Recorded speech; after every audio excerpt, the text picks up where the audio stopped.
Here is how you can make a daily checklist on the iPhone. Let me show you exactly how it could work.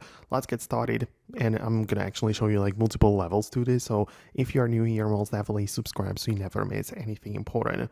I know a lot of people who want to be very clean with it and just don't want to install any app or anything. For those people, in order to set up a daily checklist would be the best way to do that would be through the Notes app, the built-in one from Apple, where you can start a new note, give it a title, and when you go below to the body, you can see we have a little like check mark tool, and you can do that and set up these like circles, right? So you can see you add a couple of different things. Perhaps it's going to be some tasks or errands you have to run, and you can just write it down below. Have it ready in your notes. Whenever you perform it, you uncheck it and you are done, right? So that would be the easiest and the simplest way to do it.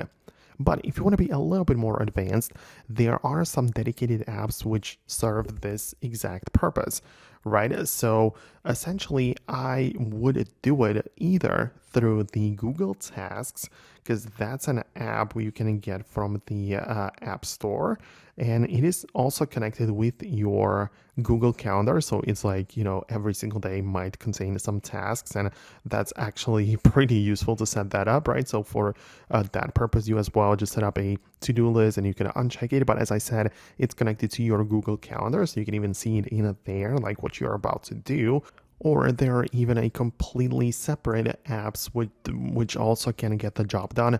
There is one called Todoist, right? So that's what it's called. And I've seen it being recommended by plenty of people, especially some tech YouTubers. So I assume it's going to be a great app. I haven't used it personally myself, but you get the point. You basically need a place to write it down, all of your tasks, and then check them off as you do them. So you can see more ways to get it done. I really hope I could help you out.